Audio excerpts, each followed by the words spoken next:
Hello everyone, कैसे हैं आप सभी। स्वागत है आप सभी का मेरे यूट्यूब चैनल पर। मेरा नाम है संतोष कुमार गौड़ और मेरे यूट्यूब चैनल का नाम, जो कि पहले संतोष कुमार गौड़ था, अब बदल करके मैंने बच्चों की पाठशाला विद संतोष गौड़ कर दिया है। क्योंकि एक्चुअल में जो मैं वीडियोस डाल रहा हूँ एजुकेशन से संबंधित, वो सभी बच्चों के लिए ही है। तो इसी वजह से मैंने अपने चैनल का नाम बच्चों की पाठशाला विद संतोष गौड़ कर दिया है। हमने अभी तक की जो एक्सरसाइज देखी, एक्सरसाइज 1.4 वास्तविक संख्याओं के अंतर्गत पहला यूनिट जो कि है क्लास 10th का, इसमें हमने देखा था क्वेश्चन नंबर 1 और क्वेश्चन नंबर 2। आज हम देखेंगे क्वेश्चन नंबर 3। क्वेश्चन नंबर 3 में देखिए क्या कह रहा है कि कुछ वास्तविक संख्याओं के दशमलव प्रसार नीचे दिए गए हैं। प्रत्येक स्थिति के लिए यह निर्धारित कीजिए कि यह संख्या परिमेय संख्या है या नहीं है। यानी कि ये जो नीचे दशमलव प्रसार दे रखे हैं हमको, ठीक है, 1 में, 2 में और 3 में, इसमें सबसे पहले तो हमको ये कंफर्म करना होगा कि ये परिमेय संख्या है या नहीं है। यदि वह परिमेय संख्या है और P बटे Q के रूप की है, तो Q के अभाज्य गुणनखंडों के बारे में आप क्या कह सकते हैं। ठीक है, तो सबसे पहले तो हमको ये डिफाइन करना होगा, ये आइडेंटिफाई करना होगा कि परिमेय संख्या के रूप में ये है या नहीं है। ठीक है, तो सबसे पहले तो हम ये जान लेते हैं कि परिमेय संख्या होती क्या है। जब मैंने इंट्रोडक्शन दिया था, मेरी सबसे पहली वीडियो जो है मैथ्स वाले पार्ट की, तो उसमें मैंने जब रियल नंबर्स के बारे में बताया था, तो उसी समय मैंने whole numbers, natural numbers, irrational number, rational number के बारे में भी बताया था। उसमें भी आप सर्च कर सकते हैं परिमेय संख्याओं के बारे में। और यहाँ पर भी मैं एक बार फिर से परिमेय संख्याओं को बता दे रहा हूँ। देखिए, वह कोई भी संख्या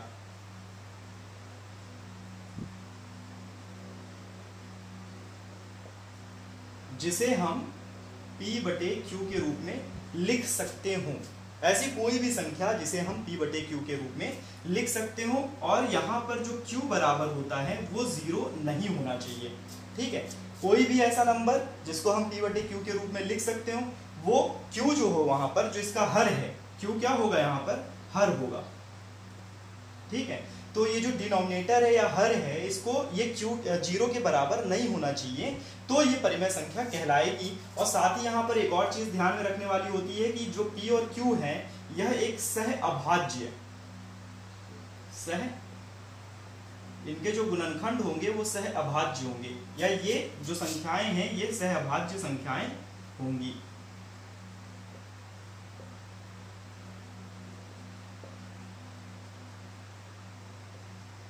होनी चाहिए।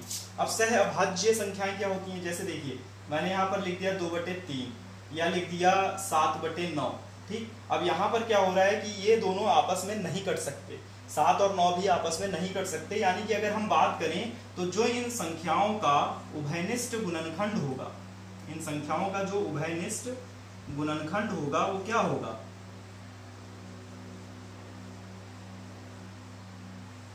वो होगा 1। यानी इसका जो HCF हम निकालेंगे वो HCF क्या आएगा, 1 आएगा। कारण यह है कि ये दोनों संख्याएं किसी भी ऐसे पहाड़े में कॉमन रूप से नहीं आते, तो इस वजह से ये संख्याएं क्या कहलाएंगी, ये संख्या कहलाएंगी परिमेय संख्या। एक बार फिर से देख लेते हैं, कोई भी संख्या जिसे हम P बटे Q के रूप में लिख सकते हैं, और साथ ही क्या होगा कि उसका जो P और Q है वो एक सहअभाज्य संख्याएं होनी चाहिए। ये दोनों क्या होनी चाहिए, सहअभाज्य संख्याएं होनी चाहिए। और साथ ही जो Q है वो 0 के इक्विवेलेंट नहीं होना चाहिए, यानी 0 नहीं होना चाहिए Q की जगह पर। ठीक है, उदाहरण के लिए मैंने बताया भी कि 2 और 3 है, 7/9 है, ये क्या है, ये जो है परिमेय संख्याएं हैं, क्योंकि ये दोनों आपस में सहअभाज्य हैं और इनका जो उभयनिष्ठ गुणनखंड होगा वो 1 होगा, या HCF आप कह सकते हैं कि HCF जब हम निकालेंगे तो वो 1 ही आएगा। ठीक है, अब जैसे उदाहरण के तौर पर आप ये भी कह सकते हैं कि सर 6/3 हमने लिख दिया या 3/6 लिख दिया, तो क्या ये जो है परिमेय संख्या नहीं है। देखिए यहाँ पर काटेंगे तो 1/2 आ जाएगा। ठीक है, तो ये जो 1/2 है ये परिमेय संख्या है। ठीक, आप कहे इसको भी सकते हैं, लेकिन ये काट करके जब इसके न्यूनतम जो है सबसे निम्नतम जो फॉर्म होगा उसमें जब हम लिख देंगे, 6/3 है, इसको हम काट देंगे तो ये हमारे पास 2 आ जाएगा। 2 भी एक परिमेय संख्या होती है, क्योंकि इसके नीचे हम 1 मान लेते हैं। ठीक है, तो परिमेय संख्या तो क्लियर हो गया। अब हम देख लेते हैं कि अपरिमेय संख्या क्या होती है। तो अपरिमेय संख्या देखने के लिए एकदम सीधी सी बात है कि जिन संख्याओं को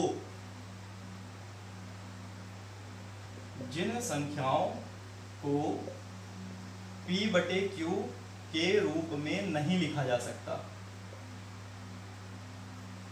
नहीं लिखा जा सकता। ठीक है, अब देखिए जैसे कि अगर हम एक परिमेय संख्या ले लें, जैसे हमने ले लिया कि कितना ले लेते हैं 2/3। ठीक, तो अगर हम 2/3 ले लेते हैं परिमेय संख्या के रूप में, अभी भी देखिए यहाँ पर क्या होगा कि 2/3 को हम परिमेय संख्या के रूप में ले तो रहे हैं, लेकिन हम इसको विभाजित करके देखेंगे कि ये कहाँ तक कट जाता है।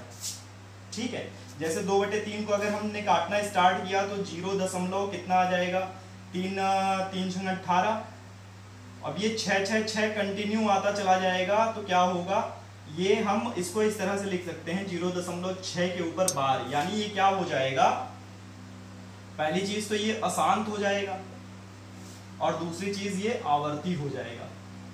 क्या हो जाएगा, अशांत आवर्ती। ठीक है, लेकिन फिर भी ये क्या होगा, ये परिमेय संख्या है, ये अशांत आवर्ती होगा, लेकिन ये फिर भी परिमेय संख्या है। अब अशांत आवर्ती क्या होता है इसको मैं अभी आपको समझाऊंगा। लेकिन अगर हम अपरिमेय संख्या की बात करें, जिसको मैंने कहा कि इसको हम इस फॉर्म में नहीं लिख सकते, तो जब हम अपरिमेय संख्या की बात करते हैं, तो जैसे हमने मान लिया कि यहां पर आ जाता 0.6554, फिर आ जाता 6554, फिर आ जाता 65554। ठीक, ये इसी क्रम में बढ़ता चला जाता है, यानी कि यहाँ पर क्या होता है कि 0 के बाद 6, पहले 5 4, फिर 6 5 5 4, फिर 6 5 5 5 4, फिर 6, फिर 4 बार 5, फिर 4। इस तरीके से क्या होता है कि हम ये कंफर्म नहीं कर पाते कि कौन सी संख्या बार बार, अब जैसे 5 की आवृत्ति हो रही लेकिन वो बढ़ रहा है, बढ़ते क्रम में जा रहा है। ठीक है, तो यहाँ पर किसी भी संख्या की पुनरावृत्ति नहीं हो रही, आवर्ती नहीं हो रही है, कोई भी संख्या बार बार रिपीट अपने आप को। अब आप कहेंगे कि 6 तो सर कर रहा है, लेकिन ये जो 3 संख्याएं हैं यहाँ पर देखिए क्या हो रहा है कि 6 ही अपने आप को रिपीट कर रहा है, लेकिन यहाँ पर 6 5 4 तो आ रहा है। अगली बार भी अगर 6 5 4 आ जाता, जैसे कि अगर ये इस तरह से आता 1 2 3 1 2 3 1 2 3, तो हम कह सकते थे इसको कि इस फॉर्म में लिख देते और हम कह देते कि ये अशांत आवर्ती है। क्यों? क्योंकि इसके ऊपर जो है बार हमने लगा दिया और 1 2 3 ही ये बार बार अपने आप को रिवाइज कर रहा है, लेकिन यहाँ पर ऐसा नहीं हो रहा है, 5 जो है वो अपने क्रम में बढ़ता चला जा रहा है। तो इस तरीके से ये क्या हो गया, ये संख्या हो गई, एक तो ये अशांत होगी और दूसरा होगी अनावर्ती। ये अशांत होगी और अनावर्ती होगी, तो ऐसी जो भी संख्याएं होंगी जो अशांत हो, अनावर्ती हो, वो सभी क्या होंगी, अपरिमेय संख्याएं होंगी। ठीक है, जैसे अंडर रूट के अंदर जैसे हमने 2 पढ़ा, अंडर रूट 5 पढ़ा, अंडर रूट 3 ले लेते हैं, तो ये अंडर रूट के अंदर जो भी संख्याएं आती हैं जो बाहर नहीं आ पाती, जैसे अंडर रूट 4 लिख देंगे तो उसका मान तो 2 आ जाएगा। ठीक है, लेकिन अंडर रूट 2 है, अंडर रूट 5, अंडर रूट 3 है, इसके पहले आपने इस क्वेश्चंस में, इसके पहले वाली एक्सरसाइज में जो आपने प्रूव भी किया था, हर क्वेश्चन में प्रूव करना था कि सिद्ध कीजिए अपरिमेय संख्या है, तो उसी तरीके से जो अंडर रूट के अंदर ही ऐसी संख्याएं मैंने लिख दी, under root 2, under root 5, under root 3, ये सब क्या हो जाएंगी, अपरिमेय संख्या हो जाएंगी, क्योंकि इनका जब हम मान निकालेंगे तो वो मान क्या आएगा, अशांत अनावर्ती। ठीक है, तो अब अगर आपको समझ में आ गया है कि परिमेय संख्या क्या होती है, अपरिमेय संख्या क्या होती है, तो हम ये भी समझ लेते हैं कि शांत और अशांत संख्या क्या है।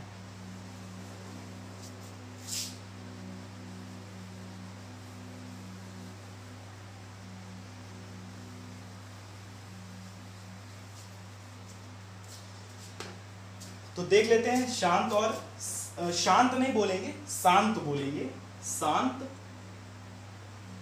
और यहीं पर लिख देते हैं अशांत, और यहां लिख देते हैं आवर्ती, और यहां पर लिख देते हैं अशांत अनावर्ती। अब आप सोच रहे होंगे कि सर इधर क्यों नहीं शांत जो है, शांत अनावर्ती क्यों नहीं लिखा और इधर शांत क्यों लिखा, ये अशांत आवर्ती क्यों लिखा, तो इसको भी देख लीजिए, आगे मैं बता ही रहा हूं। दरअसल शांत संख्या, जैसे अगर हमने लिख दिया 5/2, ठीक, इसको जब 5 को हम 2 से विभाजित करेंगे तो हमारे पास मान कितना आ जाएगा, 2.5, या मान लीजिए हमने लिख दिया 2/5। ठीक, तो इसको जब हम डिवाइड करेंगे तो कितना आ जाएगा, 0.4 आ जाएगा। असल में क्या हो रहा है कि इसके हर में 2 है और क्या है, 5 है, उसी तरीके से हमने मान लिया यहाँ पर 13 कर दिया, तो यहाँ पर क्या आ गया 1.3, ठीक है ना, 1.3 आ गया। अब आप देख रहे होंगे कि इसके नीचे क्या हो रहा है कि जो 10 है उसका मान असल में यही तो होता है, ठीक। तो ऐसी कोई भी परिमेय संख्या जिसके हर में या तो उसका गुणनखंड, जो हर का गुणनखंड करेंगे वो या तो 2 हो या 5 हो या 5 और 2 दोनों हो, मतलब 10 जैसे हो गया, जैसे 20 हो गया। अगर हम हर में 20 लिख दें, जैसे मान लीजिए यहाँ पर लिख देते हैं 5/20, तो 20 का मतलब हो गया, 20 का क्या मतलब हो गया, 20 बराबर 2 गुणे 2 गुणे 5। तो यहाँ पर क्या हुआ, 2 और 5 आ रहा है ना गुणनखंड में। तो जिसके भी हर में, जिस भी परिमेय संख्याओं के हर में 2 और 5 गुणनखंड में आएगा, तो वो सभी संख्याएं क्या हो जाएंगी, शांत हो जाएंगी। परिमेय संख्या तो होंगी, वो शांत हो जाएंगी। और जो संख्या शांत हो जाती है उसकी आवृत्ति होती ही नहीं है भाई। जब वो, अब यहाँ पर वो जो संख्या पूरी तरह से विभाजित हो जाए और शेषफल क्या आ जाए 0, भले दशमलव में हो लेकिन दशमलव के कुछ स्थान तक वो पूरी तरह से कट जाए। जैसे आप ये वाले क्वेश्चन को देखिए, 43.132 1 2 3 4 5 6 7 8 9, 9 के बाद आगे ना तो डॉट डॉट लगा है, ना ही ऊपर कहीं बार लगा है। इसका मतलब क्या है कि ये संख्या यहीं पर आकर के कट जाती है और शेषफल 0 हो जाता है। तो ऐसी कोई भी संख्या होगी वो क्या हो जाएगी, शांत हो जाएगी, और उसको हम आवर्ती या अनावर्ती बोलेंगे ही नहीं, वो शांत संख्या है।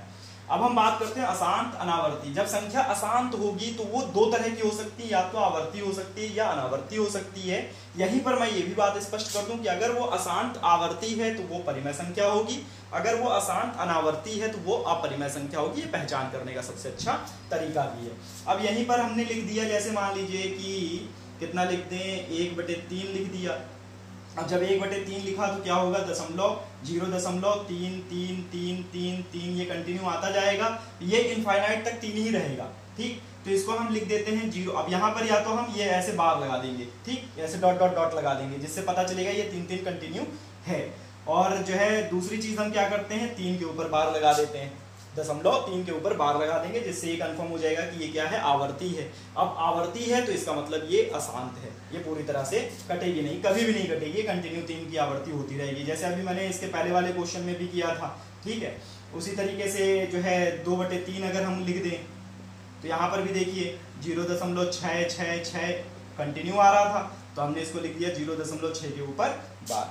तो इसका मतलब ये बिल्कुल क्लियर हो गया कि ये जो ऐसी संख्याएं, इस तरह की जो भी संख्याएं होंगी वो क्या होंगी, अशांत होंगी। पहली चीज, क्योंकि इसका शेषफल 0 नहीं आ रहा, इसका शेषफल कुछ ना कुछ बच रहा है, और जब शेषफल बच रहा है तो इसका मतलब ये क्या है, अशांत है, आवर्ती है। इसको मैं दूसरे तरीके से भी आपको समझा दे रहा हूँ ताकि समझ में और आसानी से समझ में आ जाए आपको। जैसे देखिए यहाँ पर मैंने क्या किया, 2 को भाग दिया 3 से, ठीक। अब यहाँ पर दशमलव लगाया तो 0 बढ़ गया, 3 छंग 18, फिर 2 बच गया ना, फिर यहाँ पर 0 लगा करके 6 बढ़ा देंगे, फिर 3 छंग 18, फिर 2 बच गया। आप देख रहे हैं यहाँ शेषफल जो है इसका, जो r है वो क्या आ रहा है, बार बार 2 बच रहा है, ठीक। तो इसीलिए ये कंटिन्यू 666 दशमलव के बाद आता चला जाएगा। तो इस तरह से भी जिसका शेषफल बार बार बचता रहे, वो 0 ना हो, तो वो क्या हो जाएगा, वो भी आवर्ती हो जाएगा और अशांत हो जाएगा, ठीक।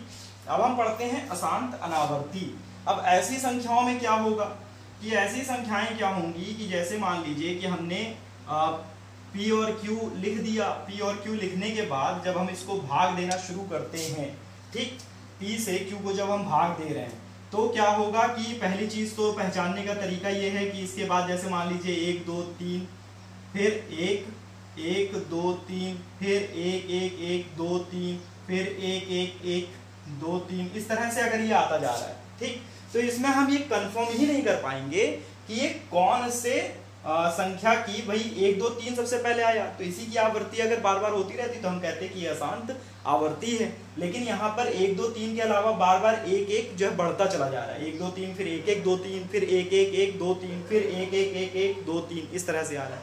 दूसरी चीज हम यहाँ पर ये भी कह सकते हैं कि जो इसका ये हर है, अशांत आवर्ती जो है, ये अपरिमेय संख्या क्यों होती है ये भी बता दे रहे हैं। अशांत अनावर्ती ये अपरिमेय संख्या इसलिए होती है कि जो इसका हर होता है, ठीक, इसके हर का जो है गुणनखंड जब हम करते हैं, जब गुणनखंड करेंगे तो इसमें ना तो 2 होगा और ना ही 5 होगा। इनके गुणनखंड में ना तो 2 आएगा ना ही 5 आएगा। 2 और 5 को छोड़ करके बाकी अन्य फैक्टर्स आते हैं, इसी वजह से ये अनावर्ती होती, मतलब इसका जो रिपीटेशन होता है वो एक ही फॉर्म में नहीं होता, अलग अलग फॉर्म में आता जाता है। जबकि अशांत आवर्ती की अगर हम बात करें तो इसके गुणनखंड में कहीं ना कहीं 2 या 5 भी हो सकता है और इसके अलावा अन्य कोई भी संख्या होती है। ठीक है, 2 और 5 तो होगा ही, या तो 2 होगा या हो सकता है 5 हो, इसके अलावा अन्य संख्या भी आ जाती है जिसके कारण ये आवर्ती हो जाती है, पूरी तरह से विभाजित नहीं होती। और इसका तो मैंने आपको बता ही दिया कि इसके गुणनखंड में 2 या 5 आता ही आता है। तो अब मुझे ऐसा लगता है कि आपको शायद ये चीज जरूर क्लियर हो गई होगी कि परिमेय संख्या क्या होती है, अपरिमेय संख्या क्या होती है, शांत अशांत आवर्ती और अशांत अनावर्ती क्या होती है। तो अब हम सीधे अपने क्वेश्चन पर आ जाते हैं, क्वेश्चन नंबर 1 पर। तो देखिए जो पहला पार्ट था हमारा वो कह रहा था 4 3 1 2 3 4 5 6 7 8 9। ठीक, तो हम यहां पर लिख सकते हैं कि चूंकि इस दशमलव प्रसार में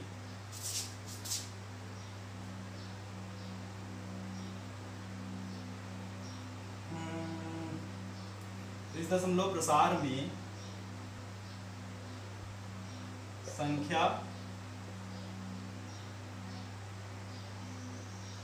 को विभाजित करने पर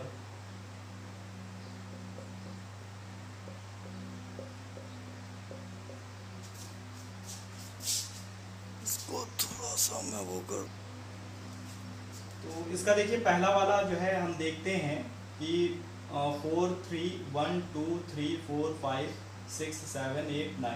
अब देखिए 9 के बाद ना तो यहाँ पर कोई डॉट डॉट डॉट लगा है ना इसके ऊपर कोई बार लगा है, तो हम कह सकते हैं कि चूंकि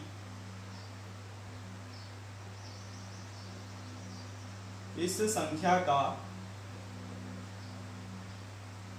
दशमलव प्रसार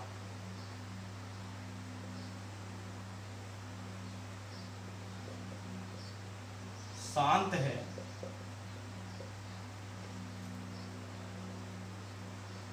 अतः यह परिमेय संख्या है तथा साथ में ये भी पूछा है ना परिमेय संख्या है तो Q के अभाज्य गुणनखंडों के बारे में आप क्या सकते हैं, तथा Q के, या Q कह सकते हैं आप, उसको हर भी कह सकते हैं, के अभाज्य गुणनखंडों में 2 या 5 भी है। ठीक है, अंक 2 या 5 भी है, ये हम बता सकते हैं। दूसरा वाला हम देख सकते हैं, दूसरा वाले में क्या है 0.120 1200 फिर 1200। ठीक है, यहाँ पर लिख सकते, देखिए देखने से ही पता चल रहा है ये 0 यहाँ पर 1 था, यहाँ 2 हो गया, यहाँ 3 हो गया, यहाँ 4 हो गया, इसी तरह से ये अपने क्रम में बढ़ता जाएगा। इसका मतलब ये अशांत अनावर्ती है। तो लिख सकते हैं इस संख्या का दशमलव प्रसार, बल्कि इस ना लिखें, सीधे लिखें, क्योंकि ये संख्या थोड़ी दे रखी है तो दशमलव प्रसार दे रखा है, तो हम सीधे संख्या लिखेंगे। चूंकि संख्या का दशमलव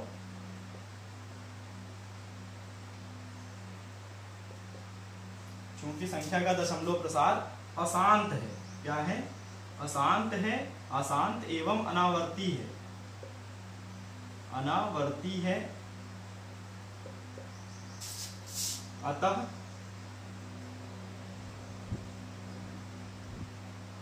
यह संख्या नहीं बल्कि अतः संख्या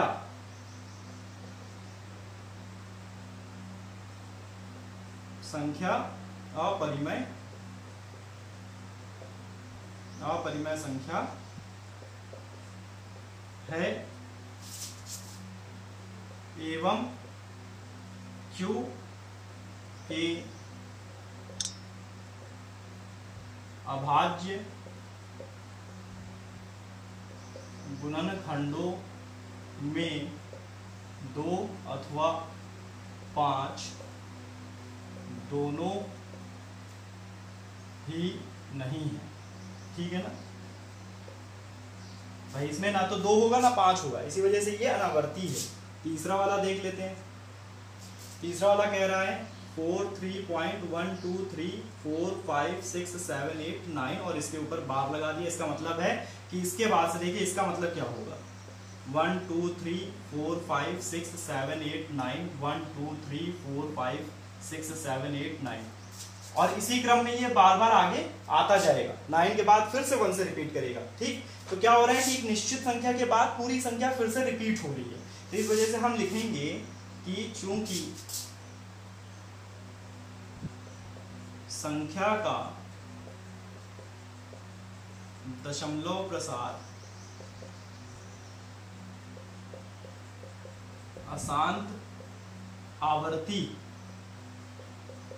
अशांत के साथ साथ क्या है, आवर्ती है, अतः संख्या कैसी होगी, परिमेय संख्या। संख्या होगी परिमेय संख्या एवं Q के अभाज्य गुणनखंड में, ये भी बताना पड़ेगा ना, गुणनखंडों में 2 या 5 के अतिरिक्त अन्य संख्या भी है।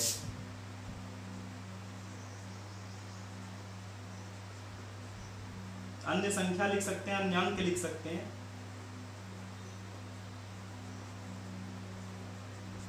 तो इस तरीके से हमारा एक्सरसाइज 1.4 का क्वेश्चन नंबर 3 पूरी तरह से सॉल्व हो गया और मैं उम्मीद करता हूं कि आपको ये समझ में आ गया होगा। अब हम अगले वीडियो में मिलेंगे यूनिट 2 जो कि है बहुपद। तब तक के लिए जय हिंद।